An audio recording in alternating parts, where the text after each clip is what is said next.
আমি একটা প্রশ্ন করতে চাই। এবার পাদ্রী নেতা ডাক দিয়া বলে, সমস্যা নাই, কি প্রশ্ন করবা তুমি করো। বাইজিদ বুস্তামি রহমাতুল্লাহি আলাই এবার ওই খ্রিস্টান পাদ্রীকে প্রশ্ন করে, ও পাদ্রী বলো তো দেখি, আসমান এবং জান্নাতের চাবি কি? খ্রিস্টান পাদ্রী মাথা নিচ দিকে করে চুপ হয়ে গেছে। সমস্ত খ্রিস্টান নেতারা ডাক দিয়ে বলে, কি ব্যাপার?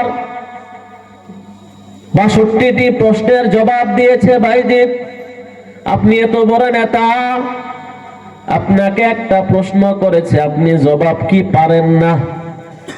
পাদ্রী নেতা ডাক দিয়া বলে, অবশ্যই আমি তার জবাব পারি, তবে আমার মনে বড় কষ্ট, আমি যদি জবাবটা দেই তোমরা আমাকে মানবানি? ৫ লক্ষ খ্রিস্টান একই বাক্যে আওয়াজ দেয়, আপনাকে আমরা নেতা মানি, তার প্রশ্নের সঠিক জবাব যদি দেন, আপনি যদি মানেন তাহলে আমরাও মানব, সমস্যা নাই। এবার পাদ্রী নেতা ডাক দিয়া বলে, হে আমার ভক্তরা, বাইজিদ বুস্তামি প্রশ্ন করেছে আসমান এবং জান্নাতের চাবি কি? তোমরা সকলে শুনে রাখো এর জবাব, সঠিক জবাব। বাইজিদ বুস্তামির সঠিক জবাব, আসমান আর জান্নাতের চাবি হলো লা ইলাহা ইল্লাল্লাহু মুহাম্মাদুর রাসূলুল্লাহ। একই বৈঠকে ৫ লক্ষ খ্রিস্টান একই সাথে কালেমা পড়ে মুসলমান হয়ে যায়। এই বাইজিদ এত বড় বাইজিদ কেন হয়েছে? মায়ের দোয়া। মায়ের দোয়া ছাড়া বড় হওয়া যাবে না রে যুবক, মায়ের দোয়া ছাড়া কেউ বড় হতে পারে নাই। ও মা বোনেরা, সন্তানকে আদব শিক্ষা দেন। সন্তানকে আমি সব জায়গায় বলি, ও মুসলমান, আপনার সন্তানকে ডাক্তার বানাবেন, সমস্যা নাই, আপনার সন্তানকে প্রাথমিক শিক্ষাটা কোরআনের শিক্ষা দেন। আপনার সন্তানকে ইঞ্জিনিয়ার বানাবেন, আপনার সন্তানকে জেনারেল লাইনে পড়াবেন, স্কুলে পড়াবেন, তবে আমার কথা হলো আপনার সন্তানটা এই মাদ্রাসায় নুরানিতে দিয়া শুরুর শিক্ষাটা, প্রাথমিক শিক্ষাটা কোরআনের শিক্ষা দেন।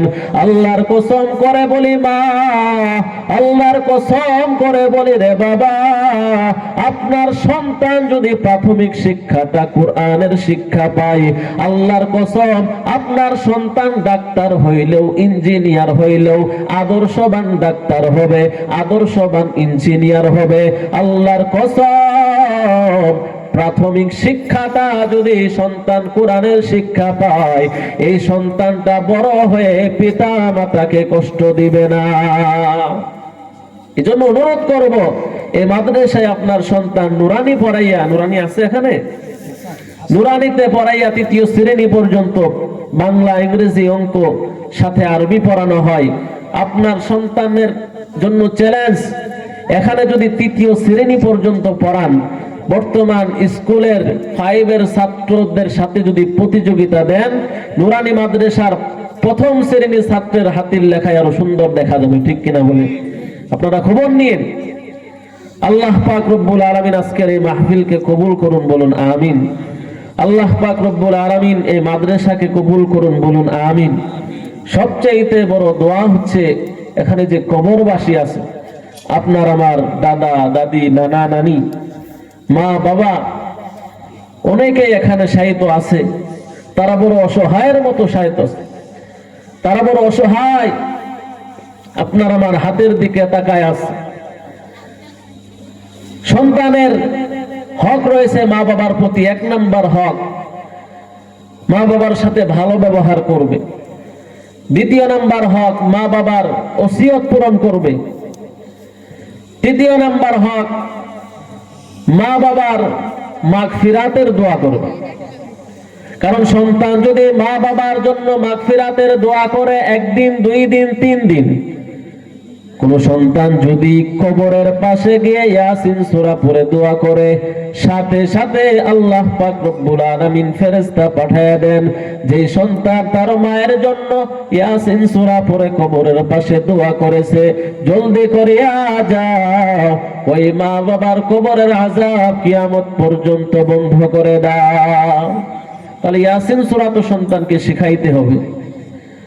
অন্তত সন্তানটা যেন কোরআনের শিক্ষা পায়, কোরআন পড়তে পায়। দুনিয়ার সব শিক্ষা কোরআন, প্রাথমিক শিক্ষাটা যেন তার কোরআনের শিক্ষা হয়।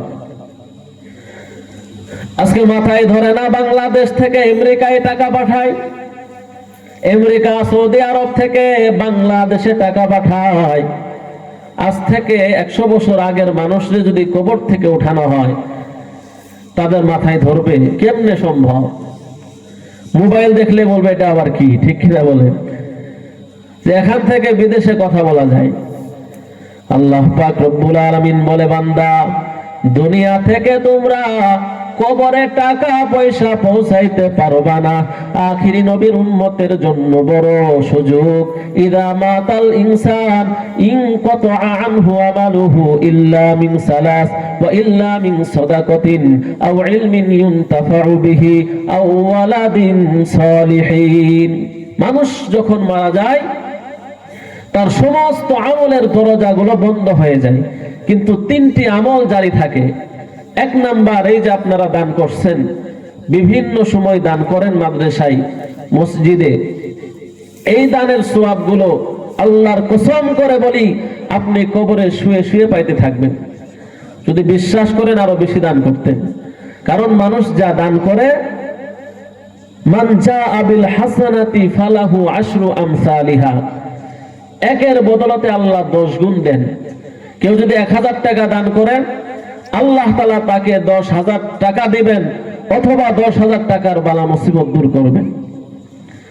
তাহলে 1 নাম্বার, দান সদকা যারা করেছেন এর সওয়াব আপনি পাইতে থাকবেন। এটা আপনার আমানত, আল্লাহর কাছে জমা আছে।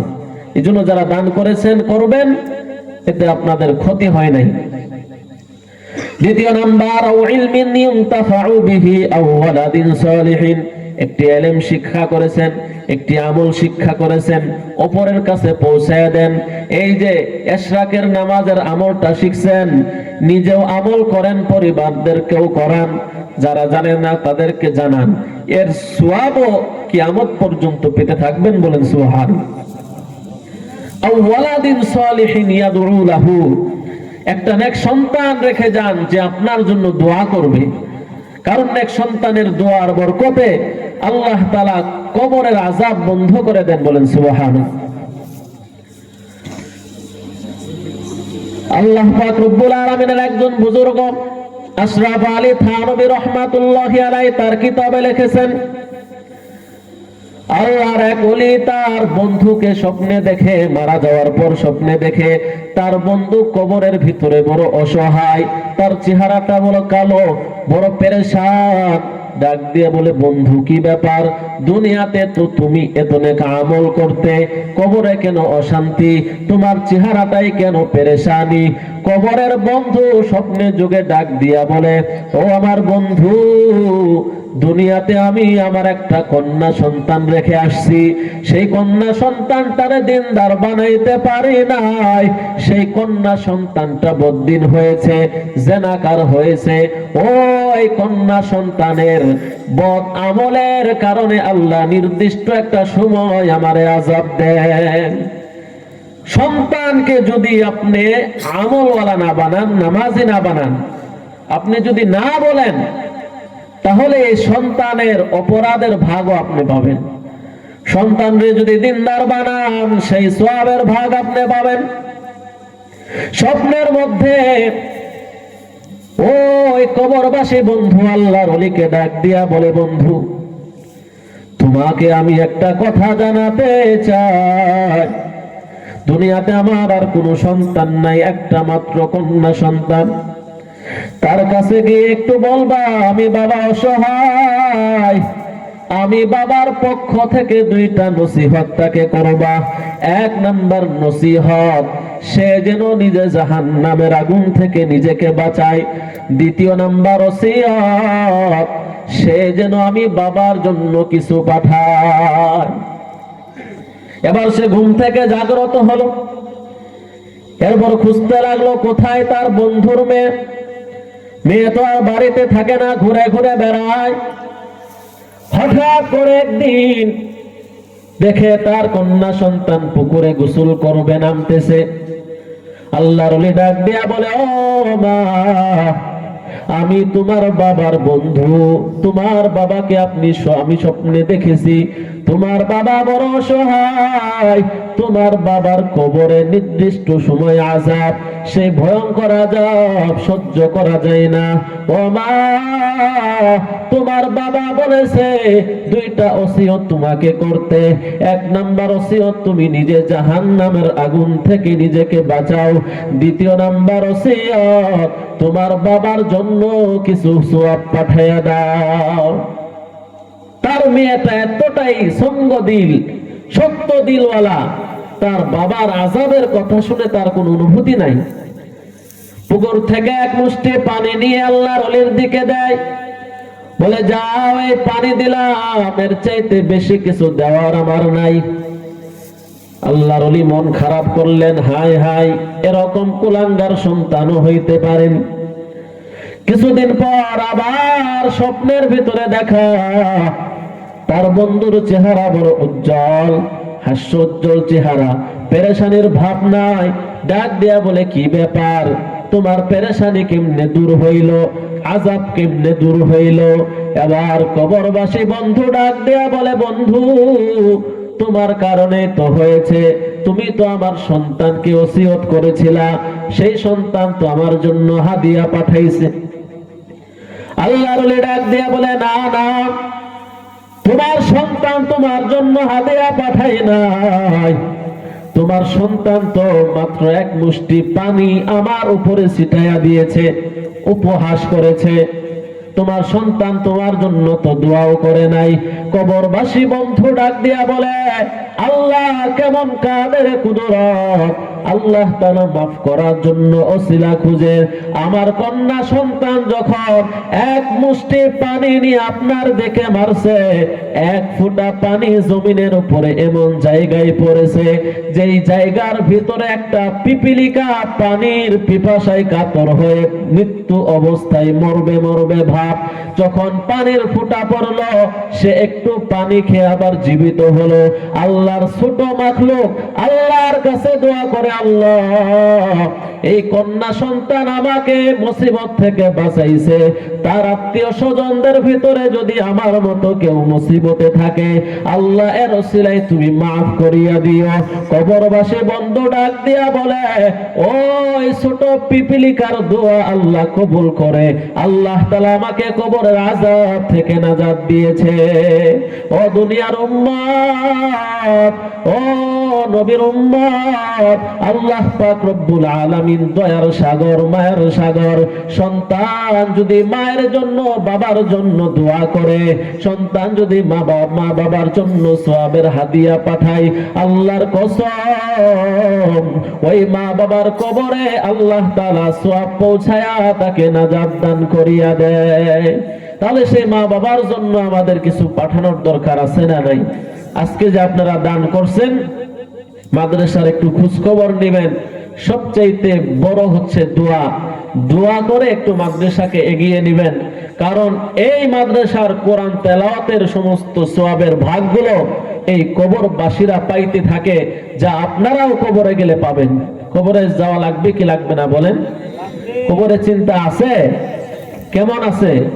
এক আল্লাহর বান্দারে বলছে, ভাই চলেন নামাজ পড়ে আসি।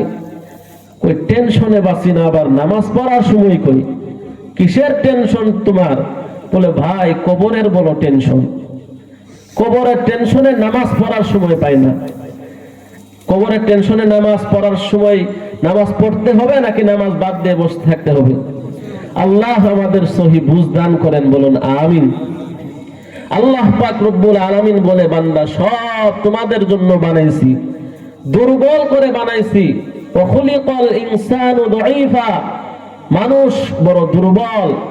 বলেন তো দেখি, একটা বাবা তার বড় সন্তানকে বলছে আমার জন্য এক গ্লাস পানি নিয়ে আসো। বড় সন্তান কথা শুনে নাই, তার ছোট একটা অবুঝ শিশু বাবার কথা শুনে পানি আনতে গিলাসটা ভেঙে ফেলছে। এখন সন্তান, ছোট সন্তান গিলাসটা ভাঙলো, বাবা রাগ করে তার বড় সন্তানের গালে একটা থাপ্পড় লাগাই দিছে। আশ্চর্যের ব্যাপার, কেন? হুকুম তো দিয়েছিল বড় সন্তানকে, কারণ বড় সন্তান সবল,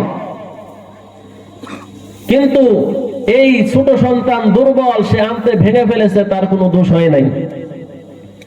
বাবা বিদেশ থেকে দামি মোবাইল নিয়ে আসছে, আইফোন, বড় সন্তানকে বলছে খবরদার ধরা যাবে না, কিন্তু সন্তান লুকায় একবার ফোন ধরছে, বাবা তাকে আঘাত করছে।